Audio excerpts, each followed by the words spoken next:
कृष्ण भक्त मीर माधव। एक समय की बात है। एक ब्राह्मण जो मुल्तान का रहने वाला था, वो उत्तर भारत में आकर रहने लगा। वो नित्य पूजा पाठ करता, भजन गाता, हरि के चरणों में ही ध्यान लगाए रहता था।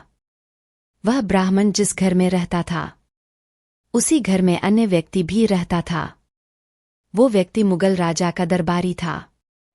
हर सुबह वह ब्राह्मण अपने पूजा पाठ के बाद कृष्ण के गीत गोविंद की पंक्तियां भी गाया करता था।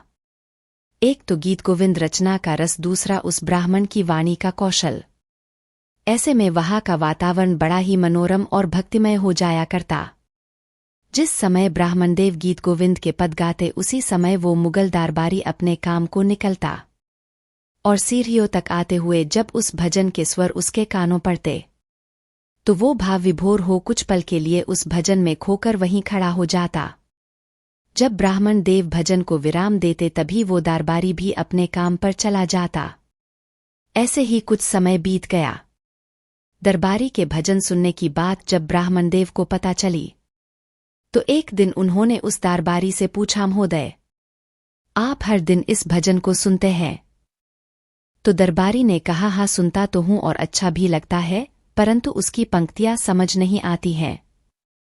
उस गीत की लय इतनी मधुर है कि जब आप गाते हैं तो मैं अपनी सुध-बुध खो बस उसी में डूब जाता हूं।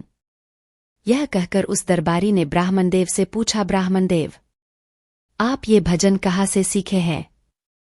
क्या आप मुझे बता सकते हैं? ब्राह्मण देव बोले, महोदय, ये पद गीत गोविंद के हैं। अगर आप भी पढ़ना चाहते हैं तो मैं आपको भी सिखा दूंगा। इस बात को सुनकर वह मुगल दरबारी प्रसन्न हो गया और अगले दिन से वो भी उन ब्राह्मण देव के साथ उन पदों को सीखने लगा। धीरे धीरे वो मुगल दरबारी भी गीत गोविंद के पदों को सीख गया।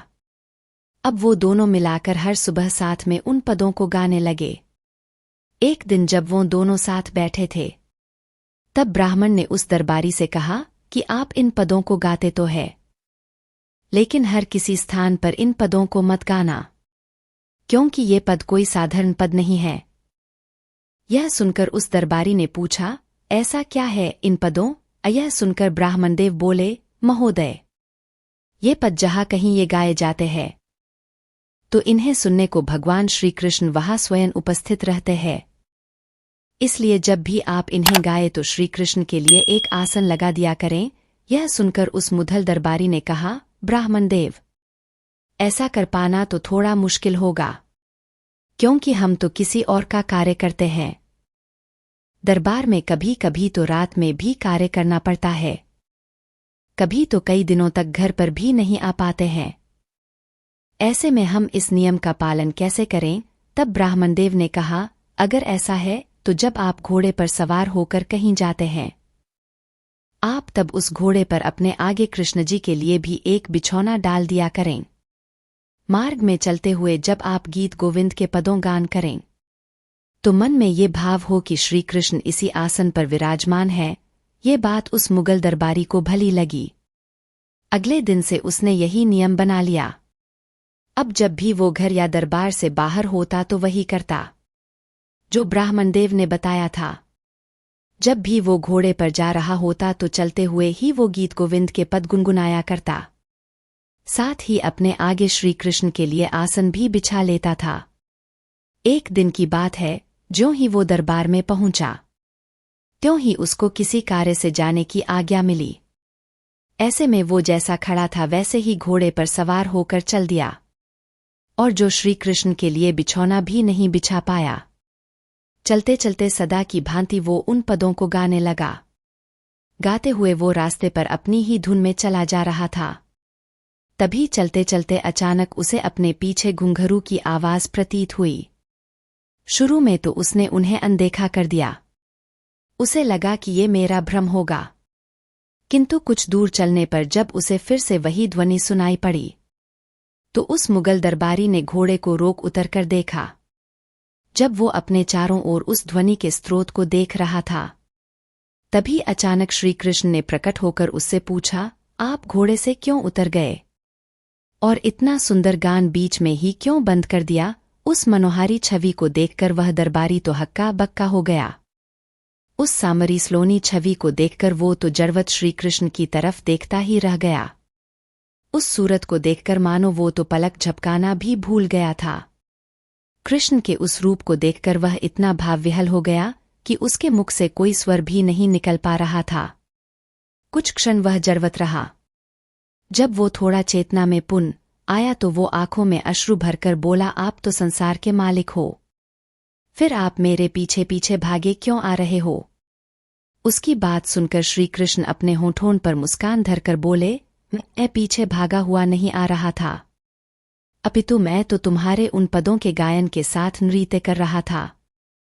तुम जिन पदों का गायन कर रहे थे वो कोई साधारण पद नहीं है, वो तो मुझे बहुत प्रिय हैं। जिस स्थान पर वो पद गाए जाते हैं मैं वहां सदा ही उपस्थित होता हूं। अब सदैव तुम मेरे लिए गद्दी बिछाते थे तो मैं तुम्हारे साथ बैठ जाता था। आज तुमने मेरे लिए गद्दी बिछाई ही नहीं तो मैं क्या करता? कृष्ण की ये बात सुनकर उस मुगल को अपनी भूल का बहुत पछतावा हुआ।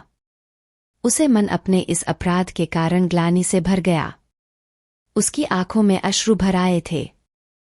आज उससे बहुत बड़ी गलती हुई थी, वह किसी और के कारण, क्योंकि किसी दूसरे का दास होना कितना दुर्भाग्यपूर्ण होता है। आज उसी दासता के कारण त्रिलोकीनाथ को उसके पीछे पैदल आना पड़ा। वह कृष्ण के पैरों में गिरकर रोए जा रहा था और अपने किए पर बार बार क्षमा मांग रहा था। ऐसी ही अवस्था में वो दरबार में जा पहुंचा। वहां उसने अपनी नौकरी से त्यागपत्र दे दिया और वैराग्य लेकर श्याम सुंदर के भक्ति करने लगा। वो कृष्ण के भजन गाता और कृष्ण नाम का दिन रात ध्यान करता। उसने अपना जीवन श्री कृष्ण पर न्योछावर कर दिया। यह भक्त आगे चलकर कृष्ण कृपा से मीर माधव नाम से विख्यात हुए। एक बार जो उन कृष्ण की रूप माधुरी को देख ले उसे जीवन में कुछ और कुछ देखने की अभिलाषा कहाँ रह जाती है।